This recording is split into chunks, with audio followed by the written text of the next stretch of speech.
அனைவருக்கும் வணக்கம். நம்ம இன்றைக்கி செய்ய போகிறது பாவக்காய் வச்சு ஒரு டிஷ்ஷு. பாவக்காவை நல்லா தோல் எடுத்துட்டு இது மாதிரி லைட்டாக சீவிட்டு உள்ளே இருக்கிற விதையெல்லாம் எடுத்துட்டு நல்லா இது மாதிரி கழுவி வச்சுக்கோங்க. முழுசாகவே இருக்கட்டும். சின்ன சின்ன பாவக்காவை வாங்கிக்கோங்க. அதுக்கப்புறம் இது வந்து கடுகு எண்ணெய், அதில் தான் நல்லா வதக்கணும். கடுகு எண்ணெய் ஒரு 3 ஸ்பூன் போட்டுக்கின்னு இந்த பாவக்காவை அப்படியே அதில் போட்டுங்க. நல்லா வதங்கட்டும்.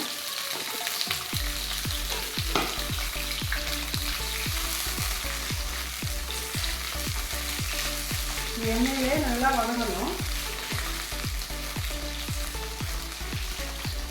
இதை வச்சுட்டு மூடிடலாம்.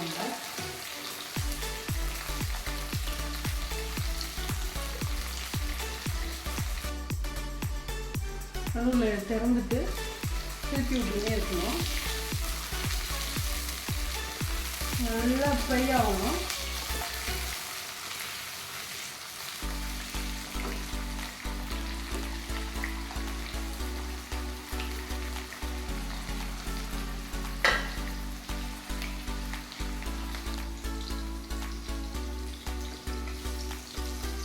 நல்லா வதங்கிட்டே இருப்பாங்க.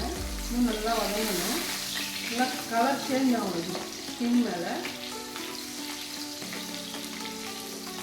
நல்லா கிண்டிகிட்டே இருந்தால் நல்லா வதங்கிடும். பாதி வதங்கினதுக்கப்புறம் இந்த உருளைக்கிழங்கும் ஆனியனும் நம்ம இதிலே போட்டு நல்லா வதக்கிட்டு உப்பு காரம் போட வேண்டியதுதான்.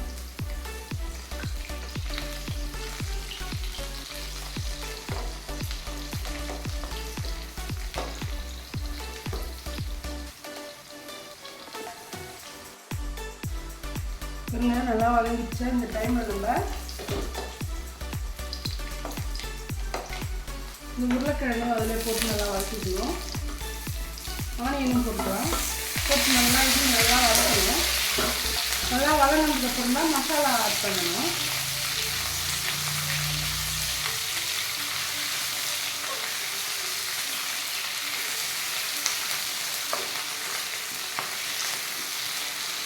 இது நல்லா இது கூட வேகட்டணும்.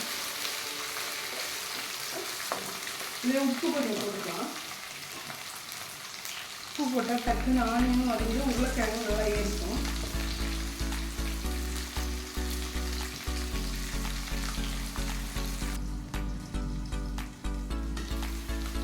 இந்த மாதிரி நல்லா வதக்கிட்டே இருக்கணும். நல்லா உருளைக்கிழங்கு நல்லா வெந்து வரும்.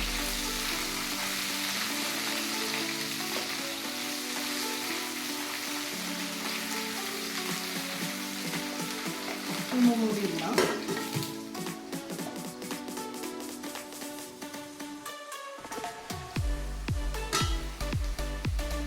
இந்த டைமில் நம்ம மசாலா ஆட் பண்ணிடலாம். மசாலா வந்து மஞ்சள் பொடி கொஞ்சம்,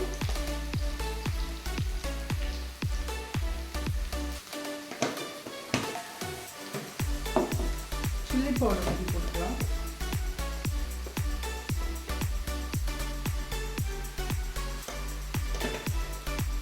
தனியா பொடி,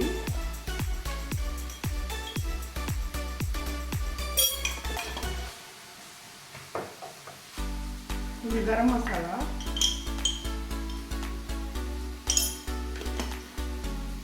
போட்டுட்டு நல்லா கிண்டிட்டு மூடிடலாம். திரும்பவும்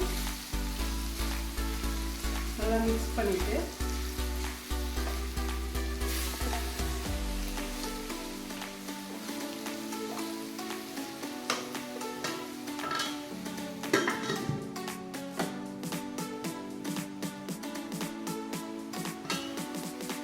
நல்லா ஃப்ரை ஆகிடுச்சு பாருங்க. உருளைக்கிழங்கு வந்துச்சுனாவே ஆனியன் ஆட்டோமேட்டிக்காக வந்துடும். உருளைக்கிழங்கு நல்லா வந்து போச்சு.